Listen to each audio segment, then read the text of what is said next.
그럼 EBS 연계는 뭐냐 이거야. 좀 이따 뒤에 얘기했지만은 결국 개념들을 연계시킨다는 거야, 그치? 그 안에 있는 사상들을.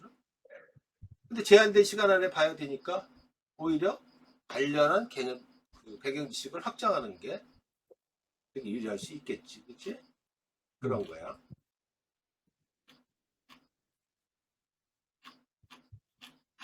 이해가 되지? 응? 네. 교과서에서 이런 얘기를 해. 정부가 지적한 영역별 킬러 문항은 다음과 같다. 언어 영역은 고등학생 수준에서 이해하기 어려운 지문과 전문 용어를 사용해 배경 지식을 가진 학생들은 상대적으로 쉽게 풀 수 있는 문항. 아까 얘기했지. 배경 지식을 갖는 게 어떻게 갖느냐의 문제겠지. 평소에 조금 센 지문들을 읽으면서 자연스럽게 배경 지식을 습득한 학생들이라고 그러면 유리하겠지, 그지? 네. 근데 그게 아니고 그냥 뭐 어서 어려운 개념이라고 해서 이해도 안 된 상태에서 무슨 학원에서 나눠준 배경 지식 그런 책들을 막 본다고 해서 절대 유리한 고지를 점할 수가 없는 거야. 그런 거야. 배경 지식은 거듭말 하지만은 배경 지식은 어떻게 해서 습득을 해야 된다? 기출 수능, 기출 EBS 이런 지문을 읽으면서 이해하면서 거기에 모르는 개념들이 나오면 사전을 찾아가면서 그러면서 익히는 게 최고라 그랬지, 그제? 자연스럽게 필요해야 돼. 또 문제 풀이에 필요한 정보를 충분히 제공하지 않아 내용 파악을 어렵게 하는 문항. 되게 불친절한 기술들이 있으면 어려워지는 거. 선택지의 의미와 구조가 복잡해서 의도적으로 학생들의 실수를 유발하는 문항. 자, 봐봐. 배경 지식은 자, 그렇다면 배경 지식 학습은 수능 실력 향상에 불필요한 것일까? 그렇지 않다. 읽기 과정에서 습득한 배경 지식은 글 내용 이해에 많은 도움을 준다는 사실은 확고하다. 물론 문장을 읽을 때도 그 안에 실린 용어와 어휘의 의미를 모를 경우 글 내용은 쉽게 이해되지 않는다. 봐봐. 2024년 EBS 수능 특강에 우리 그때 데리다의 경계와 예술에 나오는 첫 문장 우리 그때 봤었지? 네. 데리다는 해체론을 전개한 프랑스 구조주의 철학자로 해체라는 말을 썼고 구조주의라는 말을 썼고 서양 근대 철학 체계에 자리 잡은 이분법적 사고를 해체. 이분법적 사고는 또 뭐냐 이거. 라는 질문을 하려면 구조주의 철학의 본질 그리고 데리다 사유의 핵심 개념인 해체 그리고 서양 사상 근대 사상의 핵심인 이분법적 사고 이거를 이해해야 이어지는 지문들 글 내용이 어떨지 짐작할 수 있고 또 이해가 쉬울 거란 말이야. 그치? 네. 근데 이건 수차례 다뤘단 말이야. 굉장히 많이. 관련한 배경 지식을 쌓아 그 의미를 알고 있다면 이어지는 글 내용이 어떻게 전개되고 또 무엇을 말하려고 하는지를 가늠, 즉 이해할 수 있다. 만약 첫 문장의 의미부터 이해하지 못한다면 이어지는 글 내용 이해는 난감하지. 그죠? 학생들이 문제풀이 기술에 몰두하면서 공부할 때 잃는 것들은 너무나도 많다. 무엇보다 문제의 선지대답을 맞춘 것으로서 글 내용을 이해한 것이라고 착각을 하고 그게 아는 것으로 착각하기 때문이다. 그치? 지문 내용을 이해하려고 노력하기보다는 지문 내용 속 서술과 선지대답을 마치 그림 맞추기를 하듯 공부하고 읽고 나면 무슨 내용인지 모르잖아. 아니 그렇지? 선생님이 뭐라 했어요? 읽고 난 다음에 답 맞추는 건 확인하는 거고 머릿속에서 그 단락이 핵심이 딱딱딱 구조적으로 머리 뼈대가 딱 머릿속에 그려져야 된다 그랬어. 그치? 개념들이 딱 떠오르고 그 연습을 많이 하라 그랬어. 그건 되게 중요한 거라 그랬어. 글을 이해하고 우리가 지식을 읽기에서 시각화 능력은 되게 커요. 시각화 능력이 어렸을 때 그 동화책 읽고 해서 상상을 하고 시각화 능력이 잘 돼 있는 과정을 겪은 애들이 나중에 그 읽기를 잘하더라고. 이거는 미국의 그 뇌과학 결과에 나온 거야. 시각화한다는 건 뭐야? 그러니까 우리가 되게 재밌지? 텍스트 문자만 이렇게 보는 게 아니라 이걸 가지고 시각화한다는 건 뭐야? 벌써 뭉뚱그려서 본다는 거지, 그치? 네. 뭐라고 하죠? 그려지잖아. 예를 들면 사과. 네가 지금 사과가 맛있다 그러면 사과가 맛있다는 거가 머릿속에 그려지잖아. 이게 추상화라 그래. 시각화되는 거란 말이야. 근데 아까 여기서 봐봐. 그런 건 되게 쉬워. 한번 생각해봐. 그런데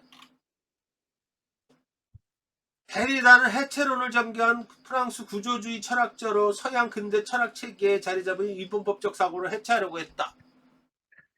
이게 시각화가 되냐 이거지, 그지? 왜 그럴까? 일단 개념들이 어렵고 켜켜이 쌓여 있고.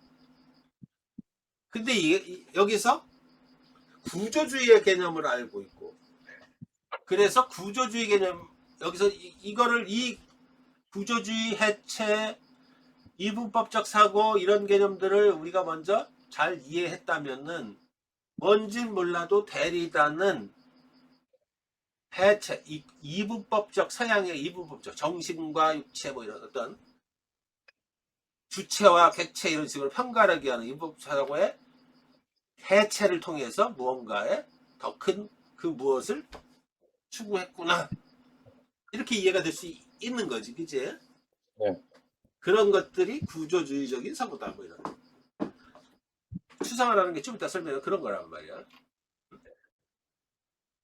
그래서 딴 거 다 있더라도 지문을 뭘 해야 되냐면은 배경 지식을 외운다 뭐 다 학계적인 그런 게 아니라 그동안 고등학교 3년 동안에 열심히 공부하면서 지문을 충실하게 들여다보라 그랬지.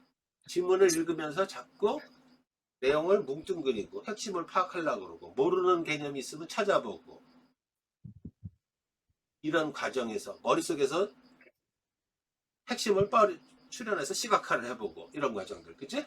그런 과정을 자꾸 겪으면은 자연스럽게 배경 지식은 자연스럽게 따라오는 거란 말이야.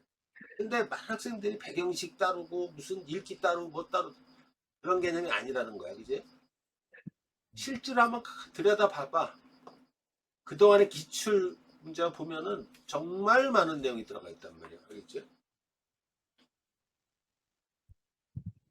아, 그런데도 매번 출제되는 지문은 물론이고 지문에 등장하는 개념은 학생들에게 왜 그렇게 생경하기만 할까? 새롭게 보이지 않느냐? 다 같은 건데. 같은 걸 이렇게 물어보고 이렇게 물어보고 저번에 봤지? 데리다의 미학이나 들레즈의 미학이나 다 같은 방향을 보고 있단 말이야, 그치? 내용의 핵심은 저번에 봤던 들레즈의 영화 이미지론하고 또 데리다의 어떤 예술론은 거의 다 구조주의 관점에서 어떤 해체, 다양성 추구 이런 것들이란 말이야. 그 뼈대를 알면은 이해하기 쉬운 거란 말이야. 사실 교과 과정에서 다루는 핵심 개념이나 이것을 중심으로 펼쳐내는 사상, 이론, 현상, 원리, 법칙은 내용면에서 압축적이고 서로 긴밀히 관계하며 다른 개념과 엮여 꼬리에 꼬리를 물면서 의미를 확장한다. 다시 말해서 학생들이 수능 비문학 공부를 위해 알아야 할 배경 지식은 실로 엄청나게 많은 듯하지만 그 핵심만을 간추리면은 그렇게 많은 건 아니다. 알겠지?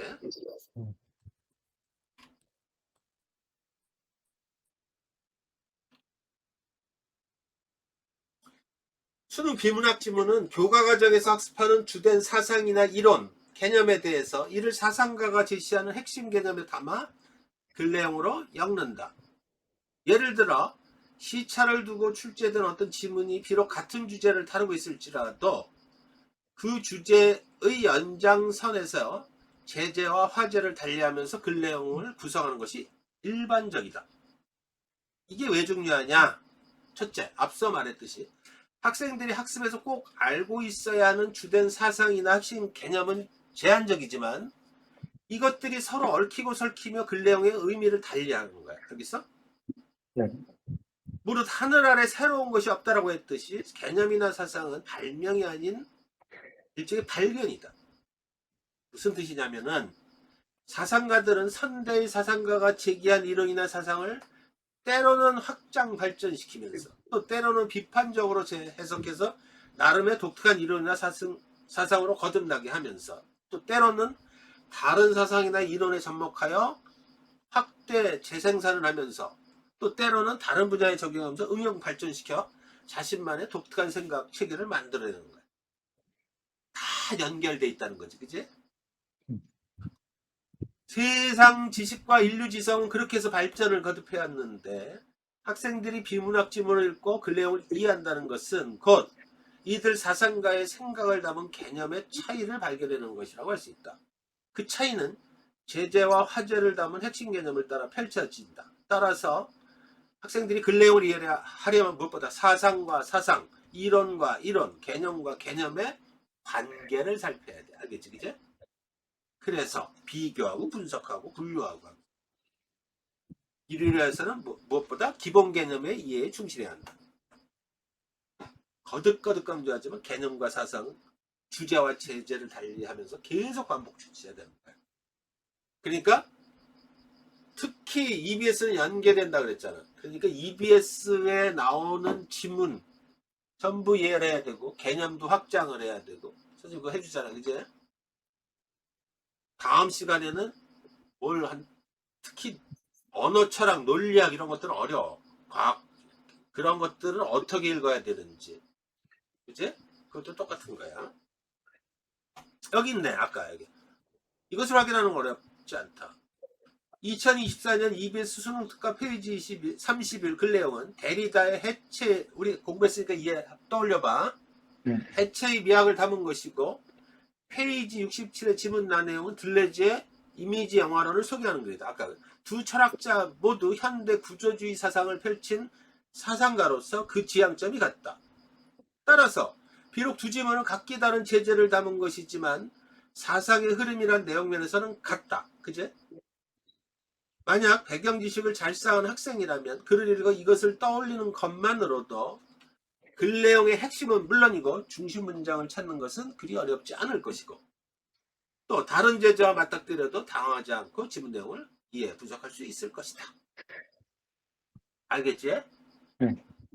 지금 처음이라서 그러는데 계속 보다 보면은 그런 것들을 본단 말이야. 근데 많은 학생들이 지금 어떤 문제야? 아, 이거 읽어보면은 여러분들은 고3 정도가 되면은 EBS 지문이든 수능 지문이든 뭐 이렇게 처음 맞닥뜨리고 모의고사를 보든지 딱 보면은 적어도 30%에서 50%는 기시감이 들어야 돼. 기시감이 뭔지 알지, 그지? 이거 어디서 많이 본 개념인데, 본 내용인데 이런 것들이 왜 서로 그걸 연결해가지고 이렇게 만들고 또 연결해서 이렇게 만들고 이런 거랑 똑같은 거야. 외국 애들이 우리나라 오면은 제일 신기한 음식 먹을 때 신기한 거 중에 하나가 뭐야? 쌈이야, 쌈. 쌈 알지, 그지? 걔네들이 왜 쌈을 가지고 신기하냐면은 정형화되지 않고 자기가 넣고 싶은 거 막 다 넣어가지고 희한하게도 만들어서 먹잖아, 그지? 그리고 맛있다 그러고. 이해되지, 그지? 때로는 막 희한한 것들을 막 집어넣고, 근데 처음에 보면 왜 저런 걸 넣나 그러는데 또 걔네들 하는 거 보면 또 이해도 돼, 그지? 그리고 또 어떻게 보면 또 맛있어도 보여. 어? 우리 지문은 쌈과 같아.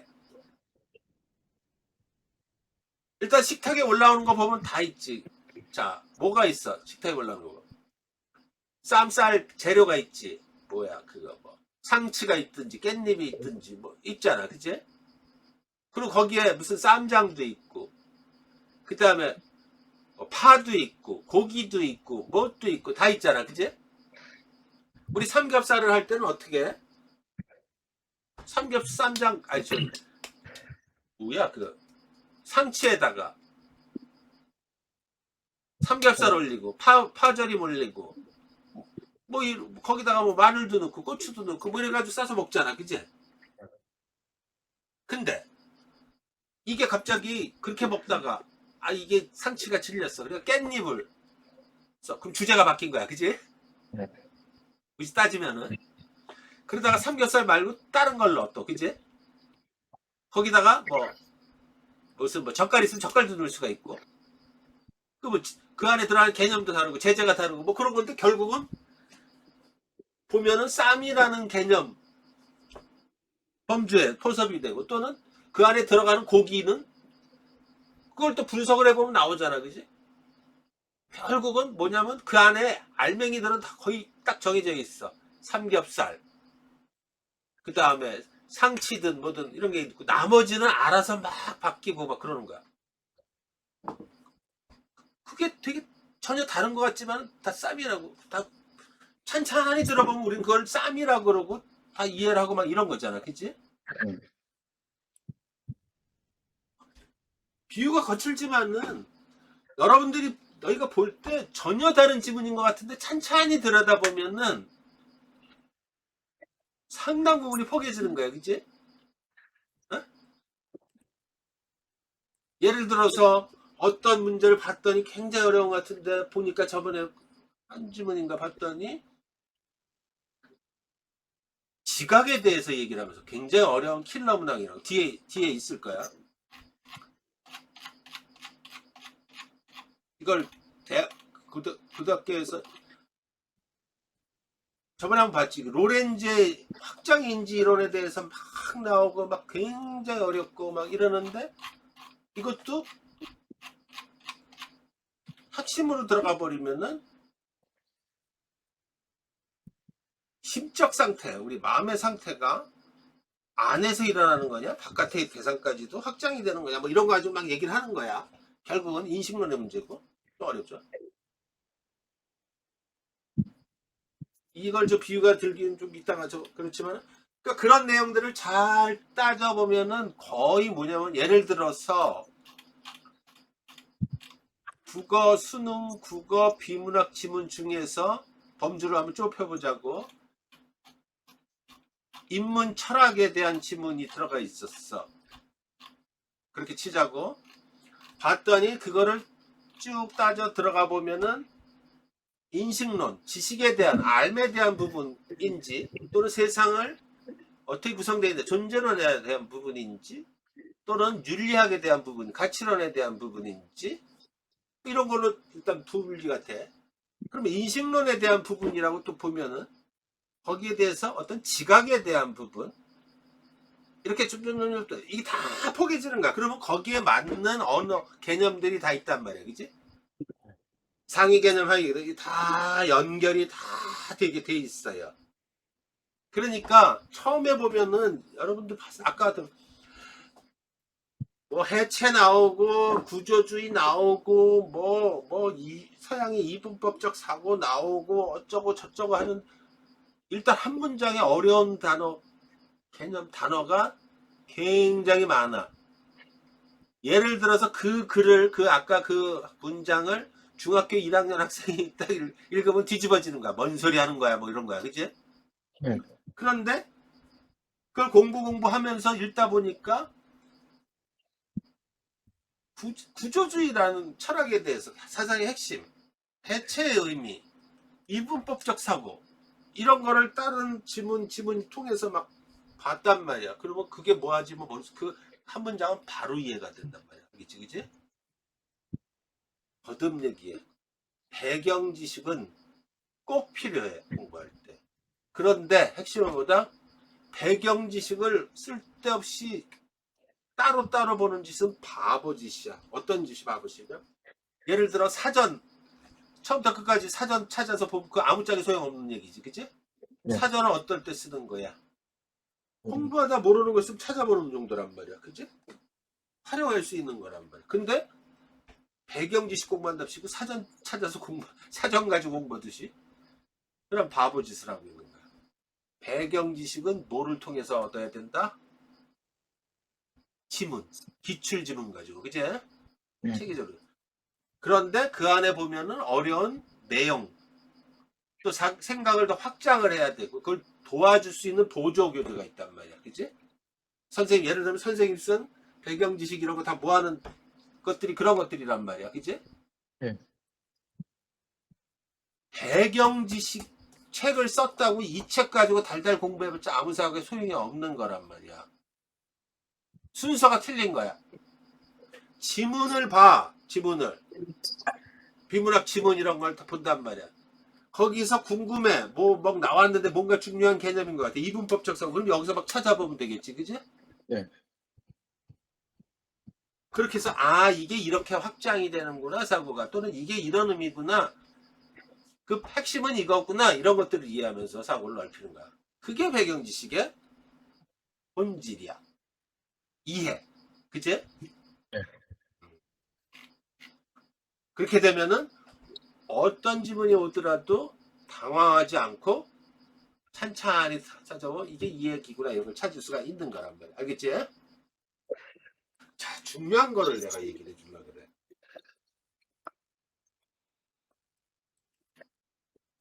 개념, 우리가 하는 거지. 개념을 이해하는 거. 머릿속에. 이게 여기서부터 내가 선생님 읽어줄게. 머리를 집중해서 쫓아와봐. 네. 개념은 마치 수학의 공식처럼 추상화된 기호와 같다.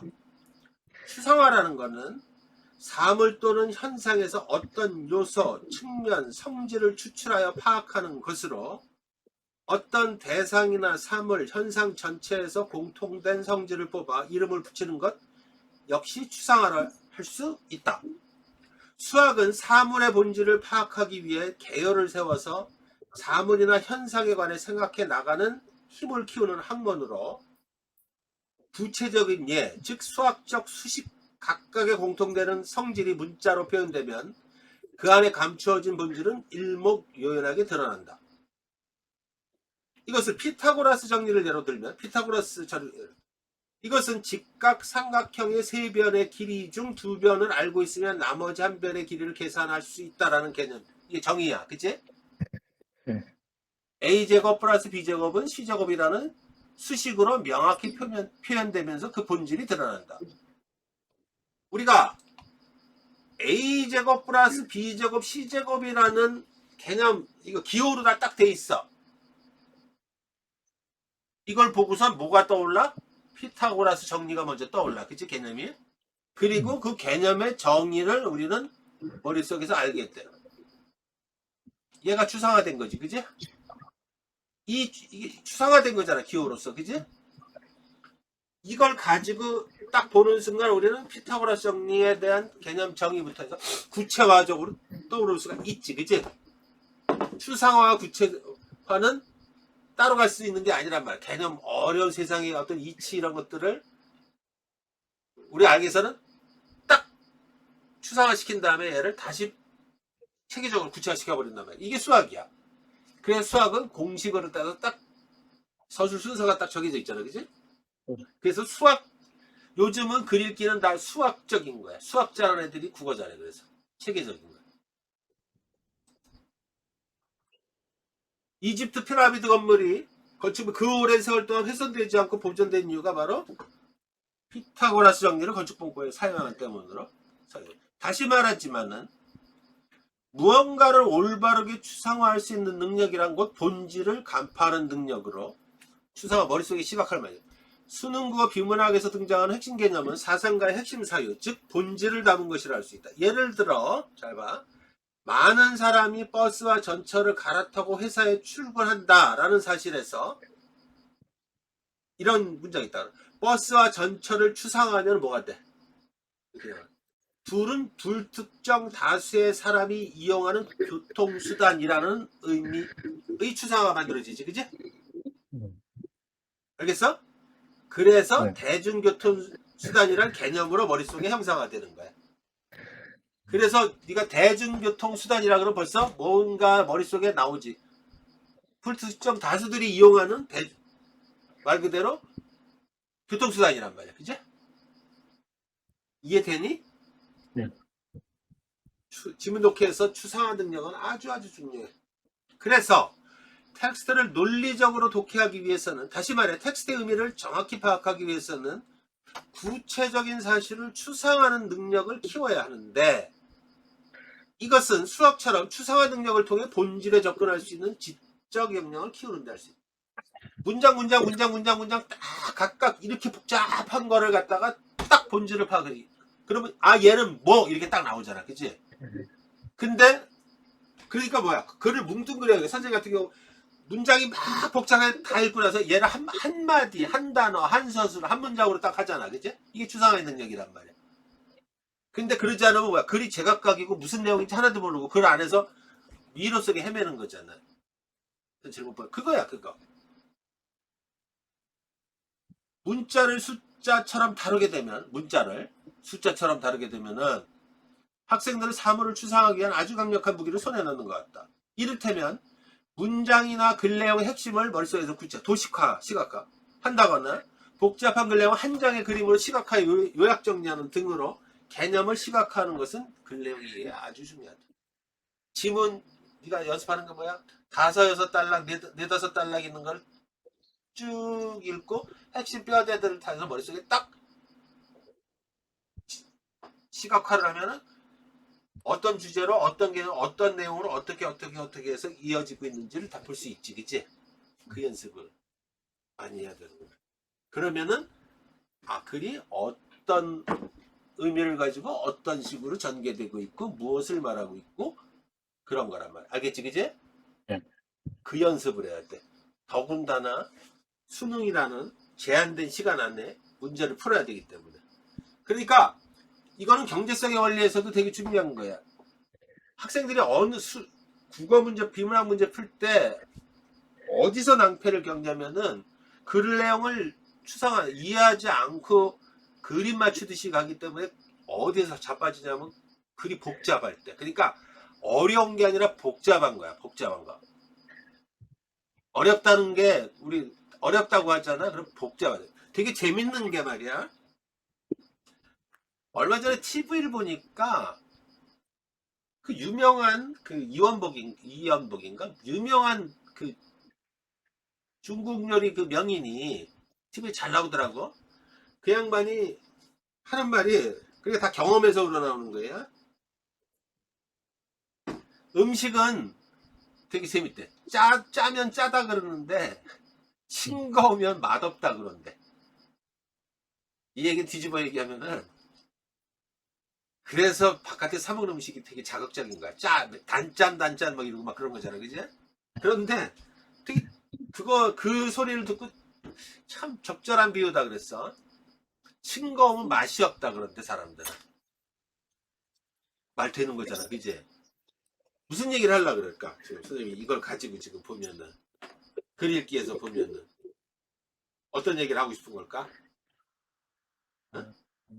선생님 보면은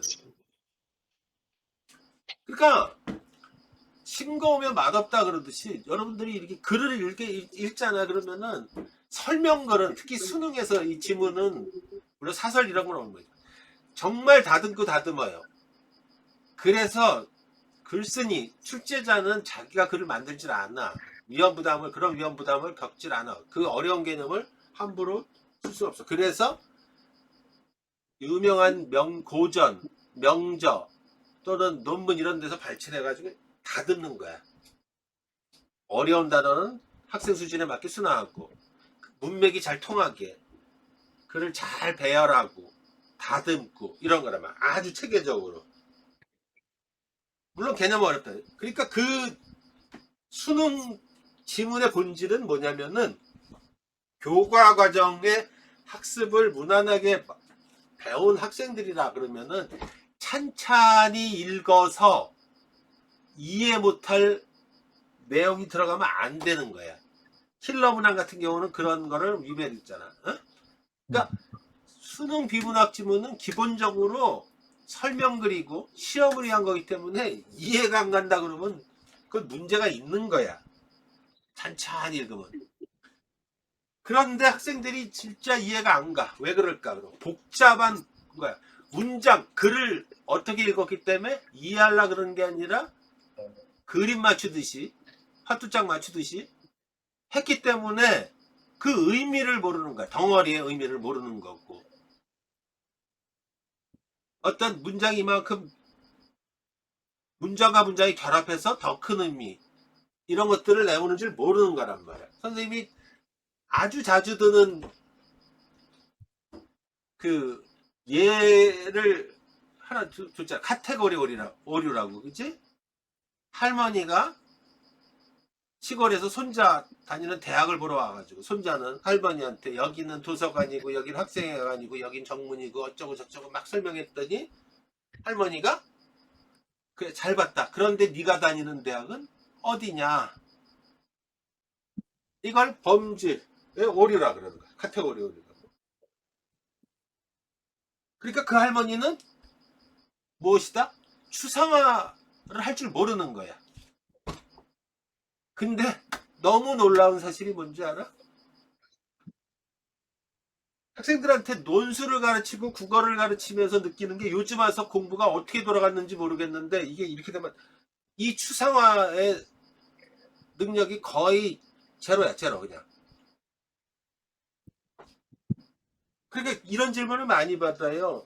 아니 선생님이 얘기하신 그런 어떤 단어 개념은 지문 안에 눈 씻고 봐도 없는데 그걸 어떻게 선생님 그렇게 말하세요 그러는 것들이야.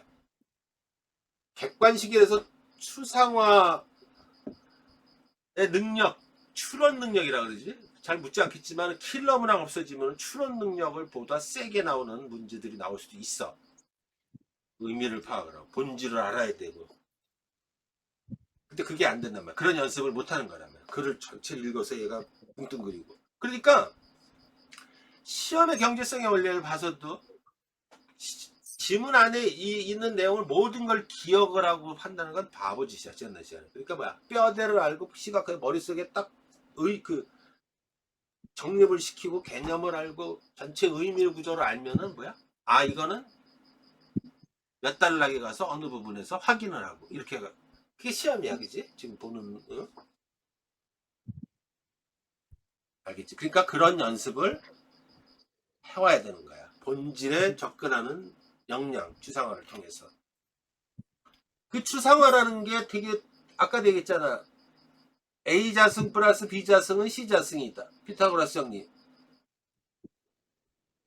피타고라스 정리 알지? 네. 그것만 그러면 한번 스스로 생각을 해봐. 피타고라스 정리를 알기까지 어떤 과정을 겪었는지도 있겠고, 그지? 학습에서. 또 하나는 A제곱 플러스 B제곱은 C제곱이다라는 걸 가지고, 자, 다 기어야, 추상화된 거야. 근데 그거를 보는 순간 머릿속에서는 회로가 돌지, 내가. 그러면서 아까 얘기한 정의가 생각이 돼. 그러면 구체적으로 떠오르지, 그지? 자, 그럼 봐. 아까 봤듯이 굉장히 어려운 아까 개념 메타윤리 처음 들어보고 어쩌고 저쩌고 막 메타윤리 막 나오는데 무슨 말인지 모르는데 읽어보니까 몰라. 자꾸 해보면은 지금 이전보다 메타윤리 하면은 뭔지 모르는데 머릿속에 잡히는 게 있지, 그지? 네. 그지? 이전보다는 처음 배웠을 때보다. 그러면은 이게 또 다른 거를 읽어봐서 보면은 더 구체화되고 또 확장이 되고 뭐 이러겠네, 그지? 이게 배경지식 공부의 본질이라는 거야. 그럼 어떻게 해야 돼? 지문은 쉽고 어렵기가 아니야. 모든 지문은 공을 들여서 정확하게 봐야 되는 거야. 그치?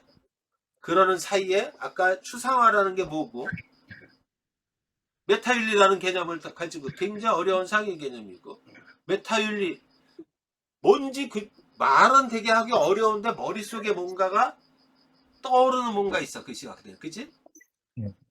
아까 피타고라스 정리처럼. 근데 이게 뭔지 설명하기 되게 어려워. 이거를 메타인지라 그래. 자기가 아는 걸 설명할 수 있을 정도면 대단한 거지. 그것까지는 안 되더라도 설명을 자기가 알고 있는 되게 중요한 얘기를 하고 있는 거예요. 지금 머릿속에서 어느 정도 이게 지금 자꾸 생각을 하고 그럼 두 가지 효과가 뭐지? 일단 윤리 딱 그러면 메타윤리가 뭔지 모르는데 자꾸 그러면 머릿속에서 아는데 그러고 머릿속에 자꾸 생각하려고 노력을 하지 의식적으로. 그럴 때 어떻게 해야 돼? 사전을 찾아보고 다시 한번 확인하면 머릿속에 더 붙여야 되지, 그치? 이거 이해돼? 억지로 외울 생각을 할 이유가 하나도 없는가? 모르면 그때마다 찾으면서 반복을 하는 게 되게 이해에 기반을 둔 반복이 공부의 본질이야. 근데 학생들은 안 하려고 그래. 그게 되게 비효율적이라고 보는 거야. 제일 좋은 방법은 뭐야? 몰라 또 찾아봐. 몰라 또 찾아봐. 절대 안 잊어버리고 확장이 되고 그러는 거야. 알겠어? 그러니까 처음에는 시간이 많이 걸리더라도 나중에 점점 좀 땡겨지겠지. 그러니까 공부하는 방법을 공부하는 거야. 공부는 글을 읽어서 처음에는 모르는 단어 모르는 게 막 투성이야. 그럼 막 보고 막 이래야 된단 말이야. 선생님이 저번에 보면 나는 왜 윤리적으로 행해야 되냐 뭐 몇 가지는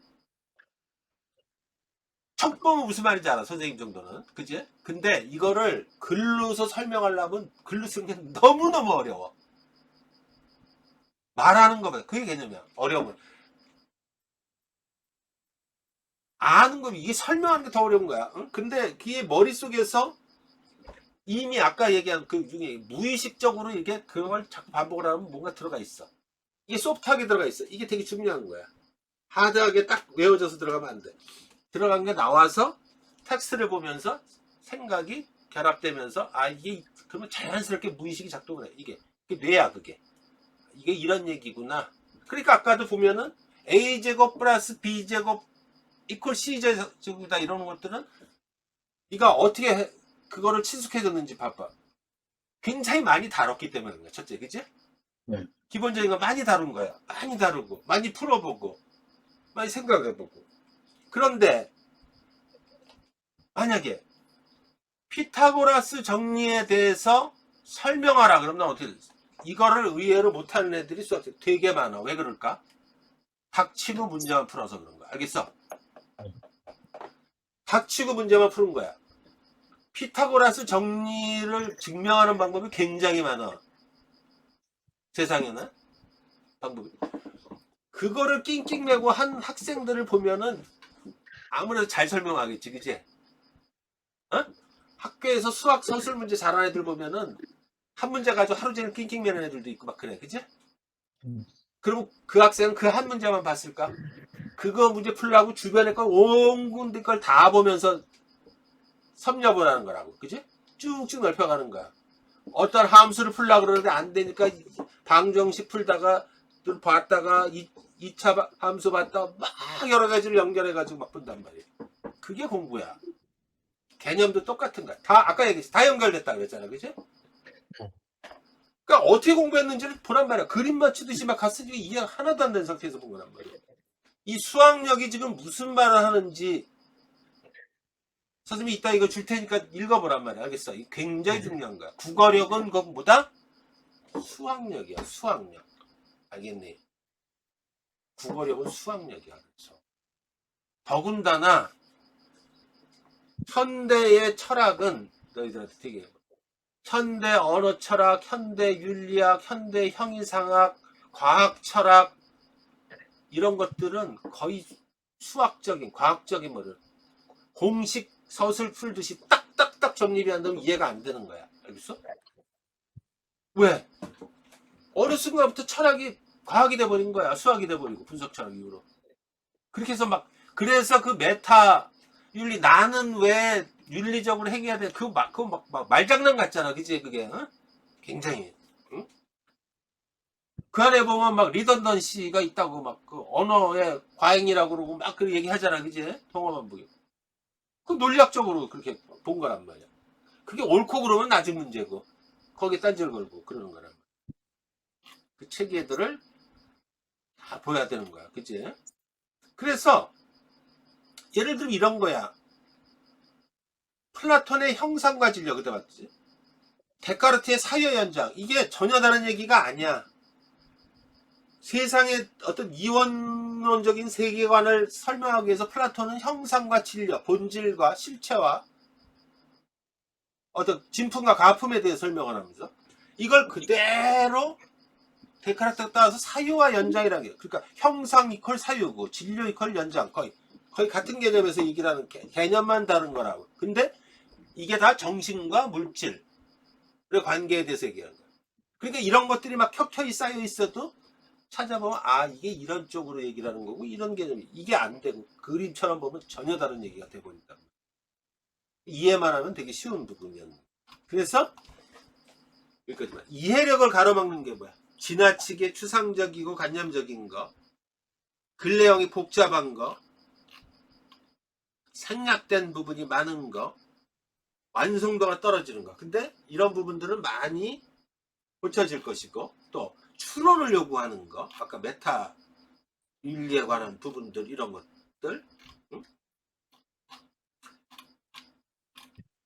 이런 것들이 많이 완화된다는 것. 여기 지금 보면은 저번에 봤지, 로란제 확장, 이거 한번 봤었니 우리 그때? 어? 어떤 것 같아요. 이거 볼래? 로렌즈에게 인지 과정은 파생적 상태가 심적 상태로 변환되는 과정이 아니라 파생적 상태를 조작함으로써 심적 상태를 생겨나게 하는 과정이다. 심적 상태가 주체의 몸 외부로 확장되는 것이 아니라 심적 상태를 생겨나게 하는 인지 과정. 미친놈들이야. 이거 원문에 가깝게. 이거 문제를 잘못 내. 그러니까 이거를 순화를 시켜야 돼. 알겠어? 선생님이 어디다 해설을 막 해놓고 막 그랬을 거야. 그러니까 이렇게는 이제 안 나오는데 아까 얘기했듯이 확장인지로는 나오겠지, 그지? 네. 그리고 되게 많이 순화를 한단 말이야. 이거 설명하려고 내가 진땀을 흘렸어. 이게 설명하기 더 어려운 거야. 이거 읽어서 무슨 소리인지 지금 모르는 잖아. 결국은 뭐 이거를 아주 심적 상태라는 걸 알아야 되고, 그러니까 마음이라는 게 외부로까지 확장이 되는 거냐, 아니면은, 그러니까 여기서 지금 아니면은 바깥의 걸 내가 안에서 이 안에서 조작해서 어떤 가는 과정이냐 이런 거야. 그런데 이걸 그냥 하면은 막 어려워. 근데 이게 왜 중요하냐? 그럼 그 설명이 하나도 안 됐어요. 심리 철학에서 되게 중요한 부분이에요, 이게. 왜? 우리 지금 무슨 문제를 갖고 있어? 기계가 인간의 마음을 읽느냐 안 읽느냐, 강한 인공지능을 추구까지 가느냐, 약한 인공지능 에서 그칠 것이냐, 기계가 인간의 마음까지 읽을 수 있다는 시점, 그거를 갖다가 특이점이라고 그랬잖아. 싱귤레리티. 그거를 철학자는 2045년 커즈와일인가? 근데 벌써 더 당겨진다 그러잖아.